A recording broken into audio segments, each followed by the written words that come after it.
YCP కీలక నాయకులు వారి సన్నిహితులు గత ప్రభుత్వంలో పనిచేసిన అధికారులపై వరుసగా కేసులు అరెస్టుల పర్వం మొదలైంది. ఎన్నికలు ముగియగానే మాచర్ల మాజీ ఎమ్మెల్యే పిన్నెల్లి రామకృష్ణారెడ్డితో మొదలైన అరెస్టుల పర్వం తాజాగా రాజ్ కసిరెడ్డి, సీనియర్ ఐపీఎస్ పిఎస్ఆర్ ఆంజనేయుల దగ్గరకు చేరింది. లిక్కర్ స్కామ్ కేసులో జగన్ కు అత్యంత సన్నిహితుడైన కసిరెడ్డి రాజశేఖర్ రెడ్డి అలియాస్ రాజ్ అరెస్టుతో ఈ అరెస్టుల ఎపిసోడ్ కి సీక్వెల్ కంటిన్యూ అవటం ఖాయంగా కనిపిస్తోంది. ఇప్పటికే లిక్కర్ స్కామ్ పై విజయసాయిరెడ్డి సంచలన వ్యాఖ్యలు చేశారు.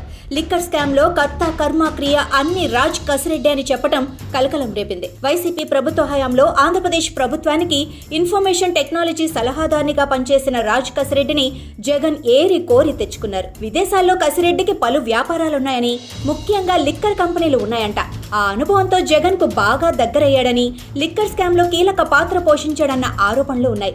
విజయసాయిరెడ్డి నోటి వెంట కసిరెడ్డి రాజశేఖర్ రెడ్డి పేరు రావడంతో అతను సడన్ గా ఫోకస్ అయ్యాడు. అన్ని తానై వ్యవహరించారని చెప్పాడు. ఐటీ సలహాదారునిగా ఉంటూనే కసిరెడ్డి ఎంపీ పెద్దిరెడ్డి మిథున్ రెడ్డితో కలిసి లిక్కర్ అక్రమ దందా నడిపించారని అధికారుల విచారణలో తేలింది. ప్రభుత్వం నడిపే మద్యం అవుట్లెట్లకు ఊరు పేరు లేని మద్యం బ్రాండ్ల సరఫరాను రాజ్ కసిరెడ్డి నియంత్రించారని ఆరోపణలు ఉన్నాయి. హైదరాబాద్ జూబ్లీహిల్స్ లోని ఒక ప్రత్యేక కార్యాలయం నుండి ఎంపీ మిథున్ రెడ్డితో కలిసి మొత్తం కిక్ బ్యాక్ నెట్వర్క్ ను నడిపించిన కసిరెడ్డి ఇప్పుడు జైలు పాలయ్యారు. దాదాపు 3,000 కోట్ల రూపాయల ఈ కుంభకోణానికి సంబంధించి ఇప్పటికే ఎంపీ మిథున్ రెడ్డి, అప్పటి ఏపీబీసీఎల్ ఎండీ వాసుదేవరెడ్డిలకు సిట్ ఇప్పటికే నోటీసులు కూడా జారీ చేసింది. ఈ కేసులో జగన్ కు అత్యంత ఆప్తుడైన మిథున్ రెడ్డి A4 నిందితుడిగా బుక్ అయ్యారు.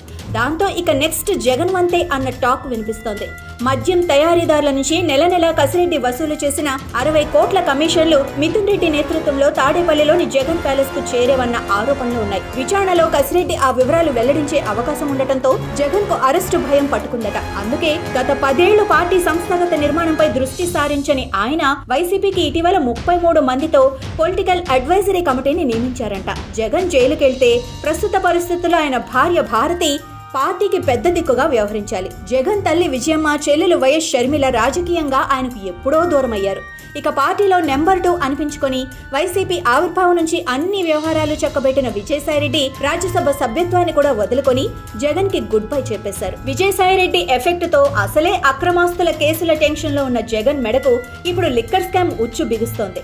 జగన్ జైలుకెళ్తే బయట వారికి పార్టీ పగ్గాలు అప్పచెప్పే ప్రసక్తే ఉండదు. ఎందుకంటే ఆయన సొంత చెల్లెల్నే నమ్మరు. కాబట్టి రాజకీయ అనుభవం లేకపోయినా భారతే ఆయనకు దిక్కవుతారు. ఇలాంటి పరిస్థితుల్లో ఆమెను పొలిటికల్ గా గైడ్ చేయడం కోసం పార్టీలో ఉన్న సీనియర్లందరితో కలిసి పొలిటికల్ అడ్వైజరీ కమిటీని ఏర్పాటు చేసి ఆ కమిటీతో వరుస మీటింగులు కూడా నిర్వహిస్తున్నారంట. ఆ పీఏసీకి తనకు అత్యంత నమ్మకస్తుడైన సజ్జల రామకృష్ణారెడ్డినే కన్వీనర్ గా పెట్టుకున్నారు. సాక్షి మీడియాలో భారతికి చేదోడు వాదోడుగా సజ్జలే రేపు జగన్ జైలుకు వెళ్లాక భారతికి రాజకీయ సహాయకుడిగా కూడా కొనసాగుతారని జగన్ నమ్మకంతో ఉన్నారట.